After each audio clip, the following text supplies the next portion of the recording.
नमस्कार। स्वतंत्रता दिवस के मौके पर एक अहम खबर आई है जिस पर हम थोड़ी गहराई से बात करेंगे। जी। भारत ने बंगाल की खाड़ी में एक नेविगेशनल चेतावनी मतलब एक तरह का अलर्ट जारी किया है। हाँ, नो टाइम जिसे कहते हैं। हाँ, नो टाइम। और कुछ जानकार इसे सिर्फ एक रूटीन नोटिस नहीं मान रहे हैं।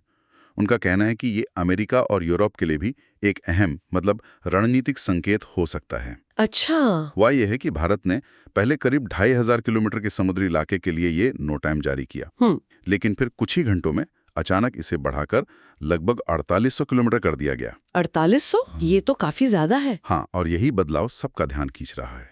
तो चलिए हमारे पास जो स्रोत हैं उनके आधार पर समझने की कोशिश करते हैं कि इसका मतलब क्या हो सकता है, क्या वजहें हो सकती हैं इसके पीछे। बिल्कुल, देखते हैं। तो सबसे पहला सवाल यही कि ये 4800 किलोमीटर की चेतावनी ये इतनी खास क्यों मानी जा रही है।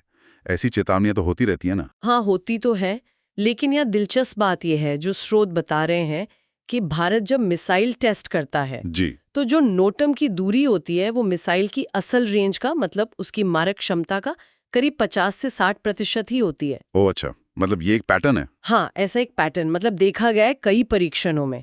ये सिर्फ एक प्रशासनिक नोटिस नहीं है, इससे कुछ अंदाजा लगता है। कोई उदाहरण दे सकती हैं जैसे? बिल्कुल, जैसे मान लीजिए अग्नि 5 मिसाइल है जिसकी रेंज करीब 5000 किलोमीटर बताई जाती है। हाँ। तो उसके परीक्षण के लिए आमतौर पर 2500 से 3000 किलोमीटर की ही नोटम चेतावनी जारी होती है। समझ गया। तो इस हिसाब से हाँ, तो इस पैटर्न को अगर देखें तो 4800 किलोमीटर की चेतावनी का मतलब लोग ये निकाल रहे हैं कि जिस मिसाइल का टेस्ट होना है उसकी असल रेंज शायद 8000 से 10,000 किलोमीटर या क्या पता उससे भी ज्यादा हो सकती है। 8 से 10,000 किलोमीटर, ये तो बहुत ही ज्यादा रेंज है। से जो हमारे पड़ोसी देश हैं वो तो 5000 किलोमीटर वाली अग्नि 5 की जद में आ ही जाते हैं। हाँ, वो तो कवर हो जाते हैं। तो फिर इतनी लंबी दूरी की मिसाइल क्यों, किसके लिए? इसकी पहुंच तो लगभग पूरे यूरोप और अमेरिका के आधे से ज्यादा हिस्से तक होगी। सही कहा। और यहीं पर स्रोत उस भू राजनीतिक पहलू को लाते हैं जिसका आप जिक्र कर रहे हैं। अच्छा। उनके मुताबिक इसे भारत के एक क्षेत्रीय शक्ति से आगे बढ़कर मतलब एक वैश्विक शक्ति बनने की जो महत्वाकांक्षा है उसके संकेत के तौर पर देखा जा रहा है। वैश्विक शक्ति।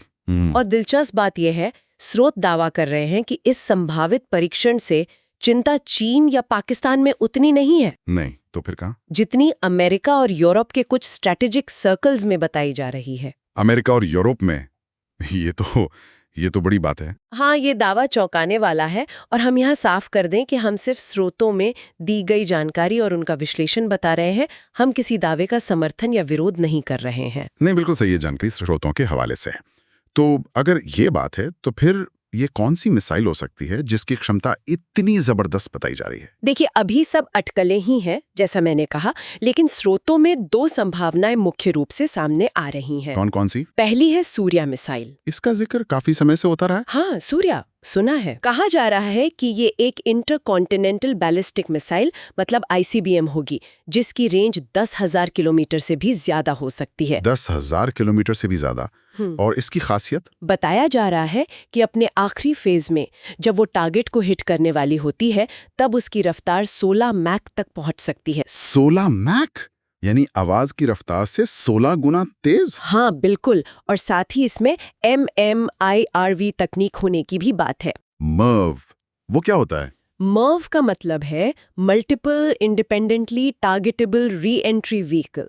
आसान भाषा में कहें तो एक ही मिसाइल लॉन्च होगी, लेकिन वो आगे जाकर कई छोटे वॉरहेड्स में बट जाएगी और वो सारे वॉरहेड्स करीब 10-12 अलग अलग ठिकानों को एक साथ निशाना बना सकते हैं। बाप रे, मतलब एक मिसाइल से 10-12 टारगेट? जी हाँ, और इससे इसे इंटरसेप्ट करना मतलब रोकना बहुत ही मुश्किल हो जाता है। ये तो काफी एडवांस तकनीक है।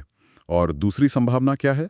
दूसरी संभावना है अग्नि सीरीज की ही अगली मिसाइल अग्नि 6। अग्नि 6? हाँ, इसकी रेंज शायद सूर्या जितनी ना हो पर 8,000 से 9,000 किलोमीटर के बीच हो सकती है, जो कि अभी भी बहुत ज्यादा है। हाँ, 8-9 हजार किलोमीटर भी इंटरकॉन्टिनेंटल ही है। बिल्कुल। और इसकी भी जो टर्मिनल वेलोसिटी है मतलब अंतिम चरण की रफ्तार वो 10 मैक से ज्यादा बताई जा रही है। तो इस रेंज से तो न्यूयॉर्क जैसे शहर भी इसकी जद में आ सकते हैं। हाँ, बिल्कुल, सैद्धांतिक रूप से तो आ सकते हैं। तो ये दोनों ही मिसाइलें अगर बनती हैं और सफल होती हैं तो भारत को एक जबरदस्त रणनीतिक बढ़त देंगी। यकीनन। क्या सूत्रों में इसके परीक्षण के समय को लेकर भी कोई बात है?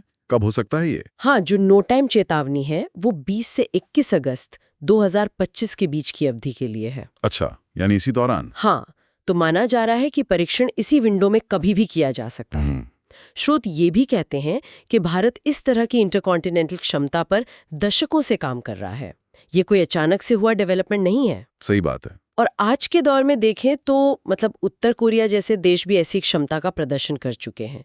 तो शायद भारत के लिए भी इस दिशा में आगे बढ़ना रणनीतिक रूप से जरूरी समझा जा रहा हो। बिल्कुल। तो कुल मिलाकर बात यह है कि भारत जल्द ही एक बहुत लंबी दूरी की मिसाइल, संभवतः ICBM का परीक्षण कर सकता है। लगता तो यही है। और ये सिर्फ भारत की तकनीकी ताकत का प्रदर्शन नहीं होगा, बल्कि जैसा स्रोत कह रहे हैं, ये उसकी बढ़ती वैश्विक महत्वाकांक्षाओं का भी प्रतीक हो सकता है। हाँ, और उसकी जो रणनीतिक सोच बदल रही है उसका भी। तो ये एक बड़ा डेवलपमेंट हो सकता है। बिल्कुल।